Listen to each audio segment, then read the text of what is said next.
Nowhere Else to Go, Chapter 7, a Miraculous Ladybug Fanfiction. If you haven't listened to the previous parts, you can find links in the description box below, or click on the card in the upper right corner for the playlist. Enjoy the story. Marinette would have insisted Cat Noir stay home the next day, but at least his fever had broken and he seemed to be feeling better. Plus, if he was out and about, she'd have a chance of finding him as Ladybug. He had promised to talk to her, and the chat with Plag had been ominous. Whatever it was he was holding back must be serious for the Kwami to speak to her. So they left the house together in the morning and parted ways, a little later than usual for him, but Marinette was glad to see him have a proper breakfast before waving him off. She made her way across the street, bright morning sun filtering through her eyelashes. She felt relaxed. Spending the previous evening and the morning with Cat Noir had left her feeling fuzzy, and she wasn't sure what to make of it. Maybe it was just that she'd made some progress in getting him to open up, but she felt like she'd gained something to be cherished, and it put a bounce in her step. Not to mention the fact that she was actually early to class for a change, which felt good. Upon arriving at school, she heard the coughing fit before she even entered the classroom. An odd sense of déjà vu filled her as she took in the sight of Adrien hunched at his seat, coughing into his elbow. He had a scarf tightly wrapped around his neck. Not the blue one she had made him, Marinette was a little disappointed to note. "You okay?" she asked as she passed his desk. "Yeah, just a little sick," he choked out between coughs. "He practically sprinted in here," Nino explained. "Adrien," Marinette chastised very gently, "if you're sick, you shouldn't be running. It aggravates your lungs." "I'm fine," he protested once he had regained control of his breathing. There was a pop quiz first thing in the morning, so Miss Bustier hushed the class and wrote the questions on the board. While the rest of the class was busy scribbling answers before the time limit ran out, Adrien just blinked at his tablet, not moving. Marinette watched him out of the corner of her eye. The answers should have been in the notes she had given him. Had he not gotten them? He hadn't replied to her email, but Natalie didn't seem like the type to forget to deliver the notes. Then again, there had been some mix-up when she'd entrusted the woman to give Adrien the birthday present from her. As soon as the quizzes were all submitted, Marinette shyly tapped Adrien's shoulder. "Hey." He turned around with a curious expression. "Yeah? "You didn't get the notes I dropped off?" Notes?"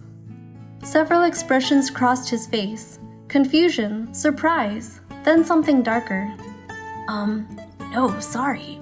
Thanks for doing that, though." "She didn't give them to you?" Marinette muttered, half to herself. Adrien opened his mouth as if to respond, but Miss Bustier began her lecture, so they were forced to turn their attention to the board once again. And thus began a typical school day. Marinette went on autopilot, allowing her mind to wander in between note-taking and tasks, observing the way the sun caught in Adrien's hair, remembering the feel of Cat Noir's head on her shoulder when he'd fallen asleep. She was sure she didn't like Cat Noir the way she liked Adrien, but she had to face it. He was special to her, like someone she wanted to protect. He'd always been special to her, hadn't he? He was the one and only Cat Noir to her ladybug. What they had was something unique. Wasn't it only natural for him to be special?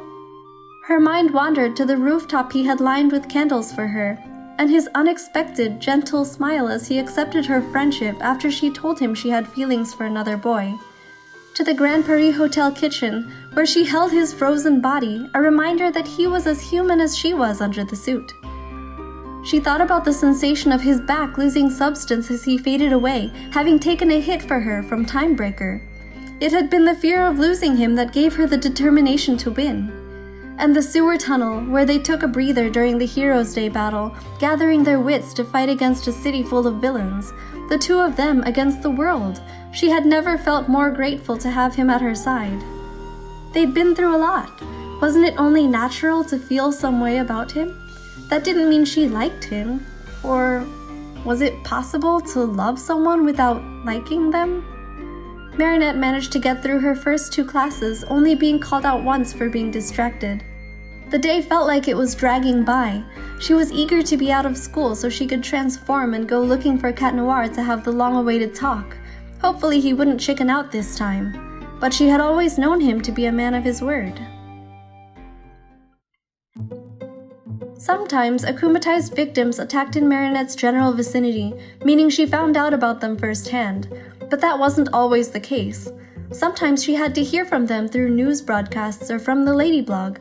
It was an unreliable system at first, and it had been a little stressful to try to keep an eye on various sources throughout the school day while phones were supposed to be forbidden from use. Fortunately, the government had implemented a phone alert system that pinged all Parisians at once whenever an Akuma appeared. Unfortunately, students at Collège Françoise Dupont were required to keep their phones on silent, and only the Akuma attacks that caused classes to be cancelled were announced over the loudspeaker. This meant Marinette had to work out a system with Tiki to be notified about the attacks. Since Tiki was in her purse with her phone, she could see the alerts even with the phone silenced, and could poke Marinette in the hip through the fabric of her purse when it was time to transform. The sharp warning poke came while Marinette was preparing to give her English recitation, and she jumped out of her seat with a shriek. All eyes turned to her. Oops, sorry, I think something bit me. Can I go to the nurse, Miss Bustier?" The teacher gave her a sharp look. "You'll do your recitation when you get back." As if Marinette were trying to get out of it. But it didn't matter what she thought. Duty called, and Marinette couldn't be concerned about how shoddy her excuse sounded. She shot out of her seat and bolted for the bathroom. Newly armed with her yo-yo and magic suit, Ladybug peeked out from behind the bathroom door, checking if the coast was clear of anyone who might be suspicious of a superhero suddenly appearing in the school bathroom. She caught a blur of white and blonde as someone who was surely Adrian dashed through the hall. She would recognize that posture and shade of hair anywhere, from any distance. Ladybug retreated behind the door for a moment longer until she heard the slam of him entering the boys' bathroom next door. She worried for a moment whether it had been a stomach bug he'd caught. It had seemed urgent. But now was not the time to dwell on such things. She had learned that the situation could go from bad to worse in a matter of seconds when an Akuma was involved, and she needed to get on the scene stat. With her yo-yo's GPS set to the Akuma's location, Ladybug left the bathroom and climbed out a window onto the school's roof. She was ready for the epic showdown of the day. This fight was not going well. Fighting akumatized victims had become somewhat of a routine in Ladybug's life. Even though they always had different powers, they were never all that difficult to defeat. It was just a matter of figuring out what the akumatized object was and getting to it. It kind of felt like a video game, where the levels didn't get much harder once you figured out how to play the system. The first few fights had been nerve-wracking, but Marinette had long since lost her fear. It wasn't that she'd grown complacent.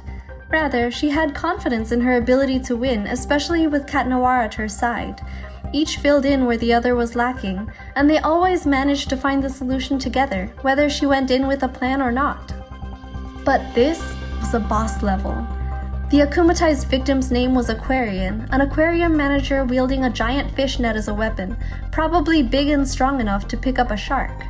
His power was simple.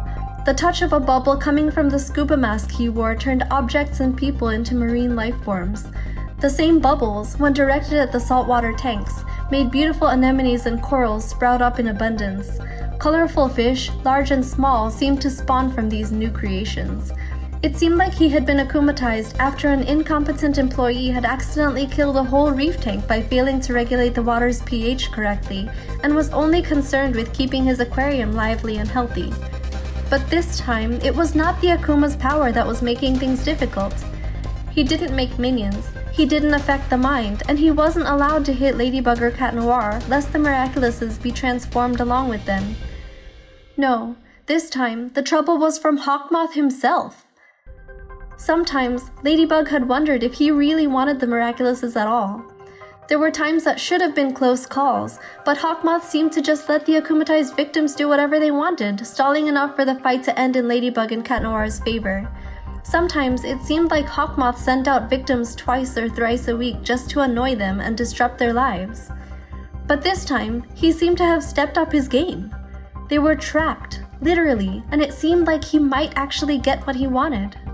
Ladybug pounded on the thick glass of the aquarium tank separating her from Cat Noir, who was trapped in an adjacent tank.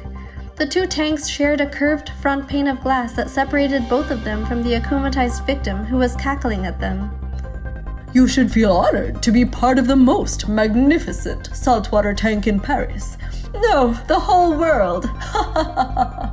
Aquarian taunted. His voice echoed through what sounded like an underwater speaker, probably a special feature of his powers. Ladybug was frantic. She was breathing with the help of her yo-yo, but Cat's staff had been confiscated, and Aquarian had blocked all possible exits from the tank with walls of coral. They had only been dropped in a moment ago, but he was holding his breath, so it was only a matter of time before the situation became critical. She couldn't use her lucky charm yet, since it was usually their key to winning the battle, and if she couldn't use it in the tank, her transformation would run out, leaving her helpless in the water and with no trump card to help them out of the second trial. They needed to get out of these tanks first. "Use Cataclysm!" She screamed through her yo-yo, knowing it was futile as Cat Noir wouldn't hear her through the thick glass. But the message should have been clear enough from the way she was pounding on the glass and waving her free arm. Just use it! The solution to their current predicament was that simple. A single cataclysm to the shared front pane of glass would get them both out. But he didn't. He just stared at her, pale, eyes wide, a hand clamped over his nose and mouth. She knew why he wasn't doing it. Aquarian had sealed off a section of the circular hallway with walls of coral and an overgrowth of aquatic flora that was somehow thriving in the open air. That's all Aquarian was here for, to cut off all means of escape. It was all part of Hawkmoth's plan, and Hawkmoth himself was standing silently against the opposing aquarium wall, watching the scene play out, biding his time before getting directly involved. He intended to force the superheroes' hands to use their powers, so their time would run out, and they would have no choice but to detransform in the sealed hallway. If that happened, the Miraculouses would be ripe for the taking, and he was there to make sure the job was done properly. And knowing that using Cataclysm was exactly what Hawkmoth wanted him to do, Cat Noir resisted the trap. The risks were clear, but Ladybug didn't care. If they could get out of these tanks, she would use her lucky charm, and she had confidence it would tip the scales in their favor. They had gotten out of tight, seemingly hopeless situations before, and this wouldn't be an exception. But first, he had to get them out of here. "Trust me, Cat Noir!" she screamed. His face was already contorted with the struggle not to breathe. "Use Cataclysm!" He shook his head. It wasn't that he didn't trust her, but he was afraid. Why so afraid? Ladybug snatched a sharp rock from the aquarium bed and rammed it against the front glass again and again, but to no avail. The aquarium walls were designed to be thick and sturdy enough to withstand the thrashing of a marine giant such as a whale or a shark.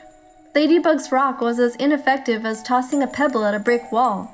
She let out a shriek of rage, pounding the glass until her fists were numb, and glared at the shadowy figure who was watching them calmly from his darkened eye sockets.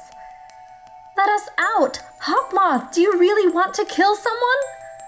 Cat Noir started to writhe with the effort not to suck in a lungful of water. The purple butterfly mask appeared on Aquarian's face, and his voice channeled through the underwater speaker again. Hawkmoth says no one has to die if you use Cataclysm, Cat Noir. "Just do it!" Ladybug shrieked again.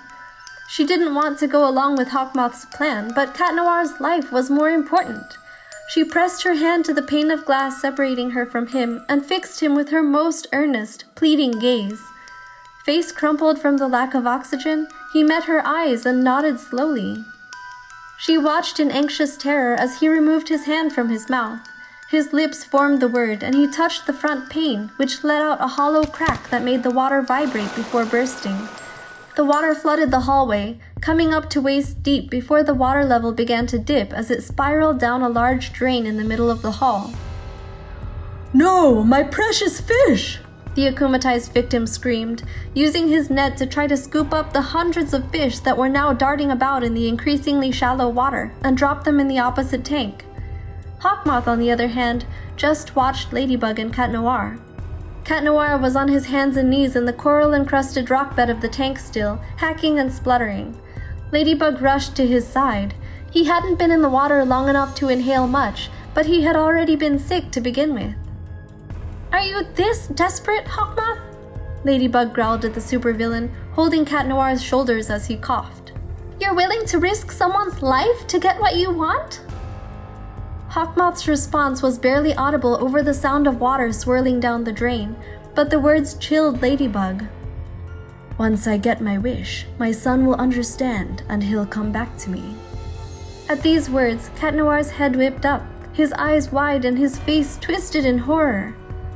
"You are insane," he spat, his voice hoarse, before being overtaken again by another coughing fit.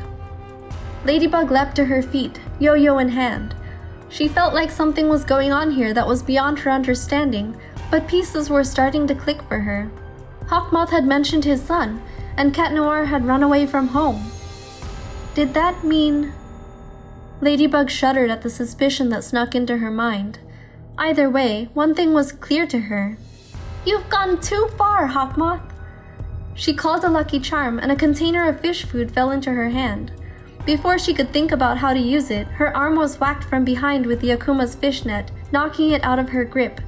The metal colliding with her bone shot a sharp pain up Ladybug's arm, and she clutched her arm to her chest, temporarily disabled. The fishnet came at her, but she dodged. "Your time is running out, Cat Noir," Hawkmoth said, his cane tapping against the slick floor as he came to stand in front of the black-clad superhero. "And soon, Ladybug's will too." "Why are you doing this?" Cat Noir choked out, all but snarling at him. "Love," Hawkmoth answered. Cat Noir lifted himself onto trembling arms and scuttled away from Hawkmoth until his back hit the back wall of the aquarium. "Get away from me," he said in a shaking voice. But Hawkmoth followed easily and pinned him against the wall with the cane across his throat. Cat Noir choked. It was enough to prevent him from struggling, but not enough to completely cut off airflow. Ladybug made a dash toward them, but Aquarium intercepted, forcing her to engage with him. He moved fast, and Ladybug wasn't great in hand-to-hand combat, since the yo-yo was more suited for long-range battle. Though she had taken martial arts classes as a child, a high-speed battle with a supervillain was obviously in a different league, and the agility afforded by her suit was only allowing her to barely keep up with the akumatized victim. That, and the conscious part of her mind was occupied with figuring out how to get to the lucky charm and use it, so her defenses were driven by instinct. Usually, Cat Noir would distract the Akuma long enough to help her find the solution, but she couldn't count on him this time. Out of the corner of her eye, she saw Cat Noir attempting to strike out at Hawkmoth from beneath the cane, but he was at a disadvantage. His strength seemed to be sapped, while Hawkmoth was not only equipped with his own super strength, but also fresh from having kept out of combat until now. Despite his weakened state, Cat Noir's eyes burned with an inscrutable yet intense expression. Ladybug heard a beep. It wasn't the first one. How many times had the ring beeped? How much time was left? She would have to hurry. She was trapped inside the fishnet for a moment, but managed to get the upper hand and slip her way out. She scrambled over to the lucky charm, slipping on seaweed. Stumbling, her knee hit a dead coral, and she hissed in pain. This was not going well. Aquarium swung again, and this time she didn't try to escape the trap. The Akuma had gotten her into the fishnet, twisted it, and tackled her to the ground. Reaching through the webbing, his fingers were inches from her left earring, and she used all her strength to repel him, twisting her head away. The important thing was that she had gotten hold of the lucky charm. Popping open the cap, she took a generous amount of fish food flakes into her palm and threw them into Aquarium's face. He blinked and recoiled. Taking advantage of his weakness, Ladybug threw another fistful into the vent of his scuba mask. She wasn't sure if it would work, but the lucky charm worked best when she acted on her gut instinct.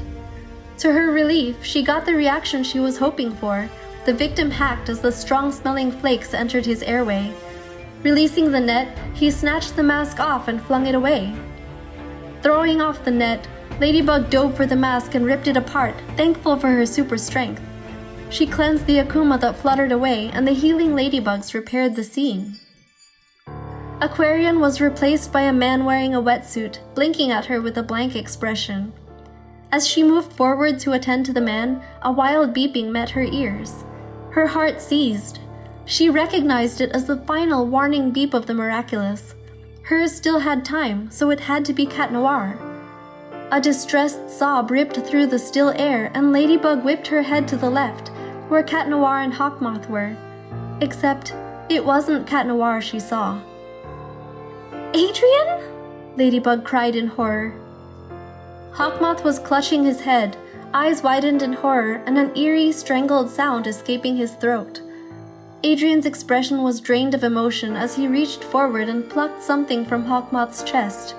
Immediately, the transformation dissolved, revealing Gabriel Agreste, pulling at his cheeks in anguish. Adrien, I never wanted this. I was doing this for you. For her. He was babbling, pulling at his cheeks, his hair. Ladybug watched this scene with horror and disgust. The sight of her fashion idol, the man she had respected for a large part of her life, on his knees in front of his own son, whose life he had almost thrown away for the power to change the fabric of destiny, made her feel sick to her stomach. Everything about it was wrong. But Ladybug finally understood. All the pieces had fallen into place and hit her like an iron wall, freezing her in shock as she tried to process the truth that was glaring her in the face. At what cost, Father? Adrien's voice was quiet and shaky. Gabriel didn't answer, but his eyes narrowed on the small object Adrien was holding. Give that to me. No. Adrien palmed the object, clutching it to his chest with both hands. It had to be the butterfly Miraculous. You will obey your father. What kind of father tries to kill his own son? Adrien seethed, quietly and full of tension. I see no reason to obey you. You don't understand, Adrien. Gabriel hissed and lunged at Adrien. Regaining her senses, Ladybug sprang into action, intercepting to roll Adrien to safety. Let's go!